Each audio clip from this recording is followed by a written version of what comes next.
Welcome to Living Once Twice, a lifestyle design and personal adventure podcast. My name is Justin. Come with me as I'm here to help you chart your course for creating the fulfilling life you desire. Join me as every Wednesday we'll dive into the inspiring guest stories, remarkable science, and useful strategies to help you create the momentum you need to take action towards designing your dream life. Remember, your dream life is waiting for you. It's time to go for it. You deserve it.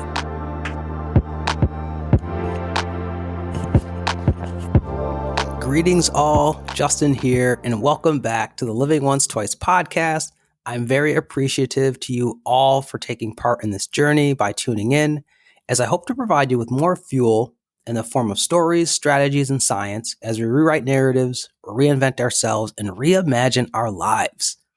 Before I dive deep into today's episode, I want to encourage you all, if you haven't already, follow us on Instagram at Living Once Twice, where you could find the new and free Living Once Twice workbook. This is a free workbook equipped with some activities and some journal prompts to help you develop clarity when it comes to the direction that you want to go in the future and the direct action you need to take now to get there. Because with no goals, there's no growth, and with no clarity, there is no change. So check it out on the Instagram page, and I'd love to hear your feedback if you find it helpful in your journey to unlocking clarity and building momentum as you take action towards designing a life that you are passionate about living.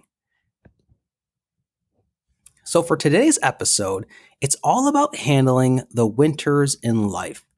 And it's inspired not just by the season we are in, many of us are sitting in winter here, but by one of my favorite motivational entrepreneurs and speakers, Mr. Jim Rohn. Jim Rohn has this incredible parable on life being a lot like the seasons. And you can listen to the full audio on YouTube. But in highlighting the seasons of life, there are a lot of parallels. Think about it. We've got the season of spring, or new and exciting beginnings, fresh new start. Could be a new job, a new relationship. Then we've got the season of summer, where everything is relaxed, everything is chill, everything is just pleasant and just going smoothly in life. Then comes the season of fall, or the season of harvest, where you're capitalizing off those seeds you actually planted in the spring. That effort you put in, those habits that you've built up over the course of the year, you finally see them really paying off dividends. Maybe it's in your health and fitness routine. Maybe it's in the business idea that you've been working on and working towards. All of that is starting to yield a harvest for you during the fall.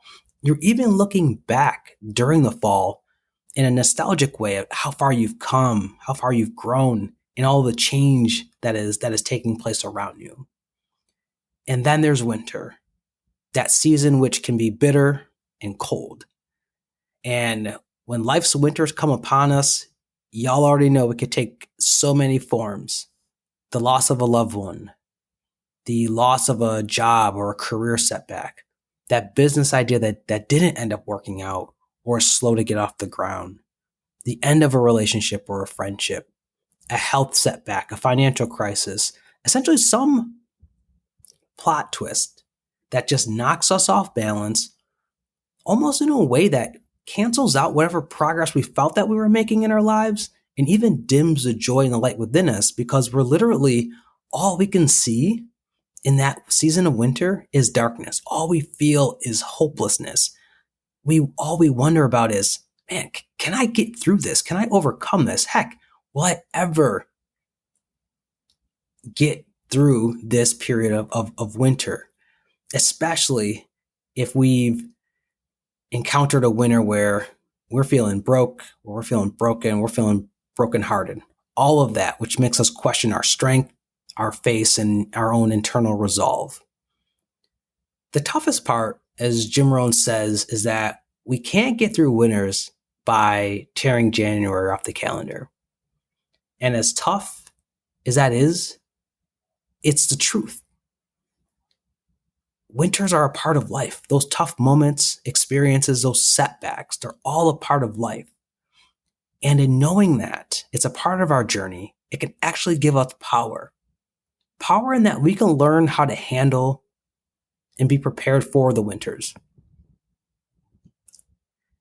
As Jim Rohn says, we can get stronger, we can get wiser, we can get better. Think about that for a second.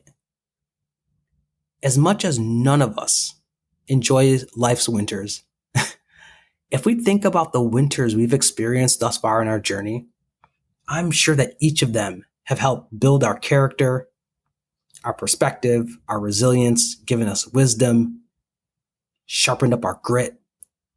And once we made it to the other side of that winter, we came out stronger. We came out wiser because of it. I think about my own personal winters in life, those rock bottom moments that I didn't think I'd make it through, or I didn't know how long I could endure.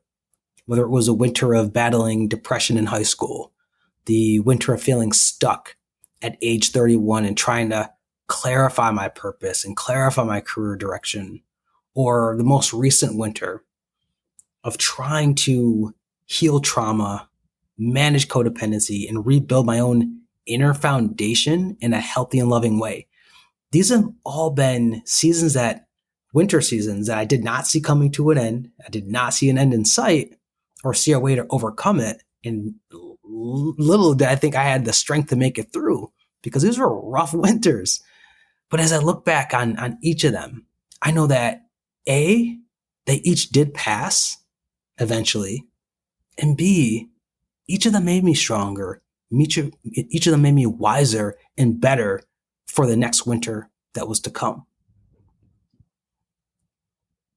So if you are experiencing winter right now, or you're trying to prepare yourself for the winters of life ahead, I want to offer you 3 strategies, 3 approaches to winter that you could take in your life, as I have, as they've worked for me in handling the winters. And so I want to start off with the first one, which is, in order to prepare for winter, you first have to, or if you're in the midst of a winter, you have to allow yourself to feel it. This is not easy, because who likes to feel the bitter cold in the first place? Or in the context of this conversation, who wants to feel that wave of anxiety, that hit of sadness that comes from the loss of a loved one, the heaviness in your heart that comes after heartbreak, the frustration of losing a job or a career opportunity falling through? Like, no one is raising their hands to volunteer to feel that. However, I've grown to learn that in order for us to start dealing with the situation properly, the worst thing that we can do is avoid it or try to numb it. We can't outrun winter. We can't outrun those feelings. We can't outrun those emotions. We may try to suppress them. We may try to avoid them through distractions, but in doing so, we're actually prolonging the winter or the suffering or the situation. And trust me, I know this. That's why recently I've been reading the book, How to Do the Work by Nicole LaPera, in which she talks about why mind, body, spirit, like healing work, is so necessary. And it's because for so many of us, we haven't been able to allow ourselves to process a traumatic or life-altering event in a healthy way. And so when we have these times where winters come and they trigger emotions in us, and because we haven't developed a sense of how to express ourselves in a safe way or in a healthy manner, we actually develop these unhealthy coping strategies that don't serve us and end up keeping us almost dealing with these reoccurring winter patterns. And they happen not just in winter, but then those issues carry over into our spring, they carry over into our summer, and they carry into our fall, y'all. So I encourage you, as I've been practicing, allow yourself, when you are dealing with that winter in your life, allow yourself to feel the emotion in a non-judgmental way. Let the thoughts of that situation that you're dealing with come into your awareness. And as hard as it may seem, be present with it. The rock bottom moments, that hopelessness, that uneasy feeling is actually the perfect place for us to start building from, because we're going to remember that feeling of feeling hopeless or or experiencing what we consider to be rock bottom. And it's actually going to be a reminder as we go through that process and serve to us to really motivate us to never, ever be here again. And if we are in there again, we now have a reminder of, you know what, I've overcome this. This will pass. And I know how to manage this and get through it in a healthy way. So the next strategy I want to offer to you after feeling it is you have to allow yourself to find meaning in this winter. I mentioned this earlier, and Jim Rohn says, how do you prepare for the winters? You can get stronger, you can get wiser, you can get better. So with that in mind, ask yourself, what is the purpose of this winter you are currently in? How can you use this winter to serve you? My good friend Shelly V chatted about those seasons of fog where we're in the midst of something and we really can't see our way out of it. She chatted about that in episode 25.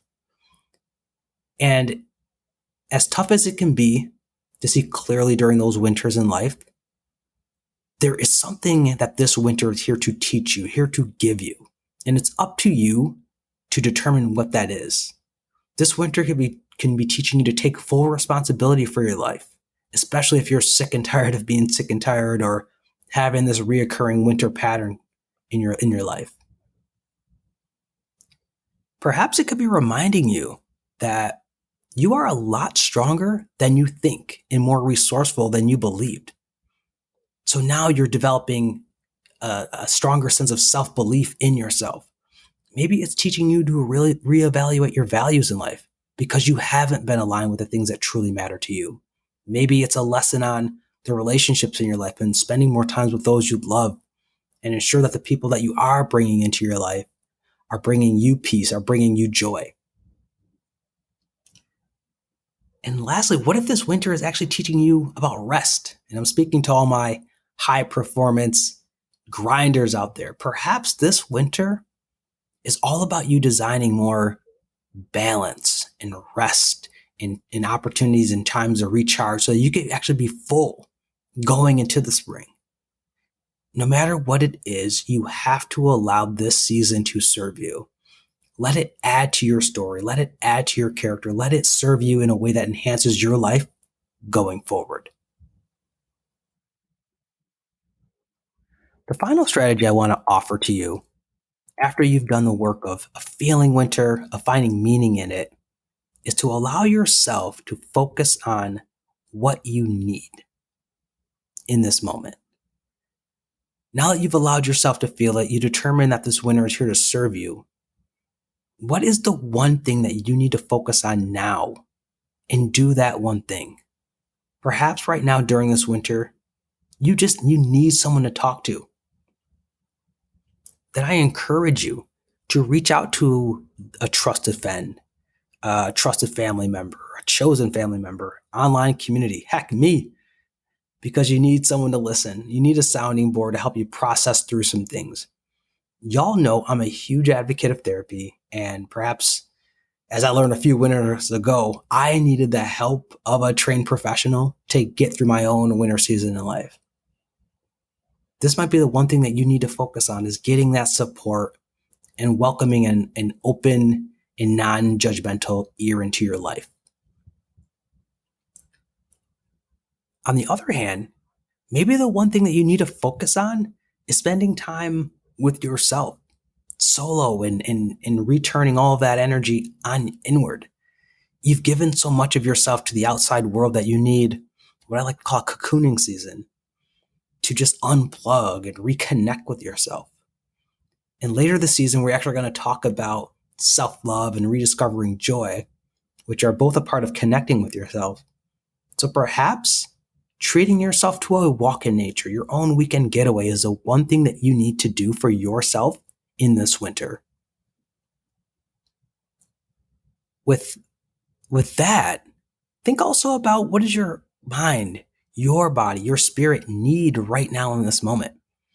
You don't have to create a laundry list, but maybe you could pick one thing for yourself in this moment. Is it going to the gym to get your body moving? Is it meditating? Is it eating a good meal? Is it resting and literally doing nothing? You just need to identify one thing on your own self-care and wellness spectrum that will bring you some joy, some peace in this moment. Now, clearly, the one caveat is to make sure that whatever you choose is a healthy outlet you're tapping into, because as I said earlier, there are a lot of unhealthy distractions that many of us have leaned on and use those to numb ourselves during those winter seasons. Social media, drugs, giving away your sexual energy randomly. Those all may be great short-term releases, but you're really numbing or escaping the pain and the discomfort versus helping you to build healthy momentum towards, once again, moving forward in this winter season. So as I prepare to wrap this episode up, the last thing I want to share with you is within all of these strategies of feeling it, of finding meaning in it, and focusing on the one thing that you need in this moment, none of that works unless you keep a foundation of having faith. Now, I look at faith as a requirement, an essential ingredient in any endeavor. Regardless of how much of a sunken place you are in, you have to carry within you some inner knowing that life's winters, toughest winters, will pass. They may be short, they may be long, but like waves in the ocean, they are going to come and they are going to go. Whether you're finding yourself in a financial winter, a social winter, a personal, a physical, a spiritual winter, I want to remind you that you will get through this winter season, and trust me, you can even be better because of it. Much appreciation and love to you all out there through working through these winters and even helping each other survive winters, including myself, because none of us can get through this journey and these life's winters alone. So just thank you all for supporting yourselves and supporting each other as we continue through this season. So that is it. That is it for today's show. I'd like to thank you for your presence and tuning in today. If you enjoyed this episode, please show your support by sharing the Living Once Twice podcast on Instagram, LinkedIn, or wherever, and leaving us a review on iTunes. Also, be sure to follow us on Instagram at Living Once Twice, where you can download the free Dream Life Workbook, or you can go to the Living Once Twice website for more content updates. I'm reaching out to you all through the time and the space that separates us to say, remember, your dream life is waiting for you. It's time to go for it. You deserve it. Catch you later on Living Once Twice.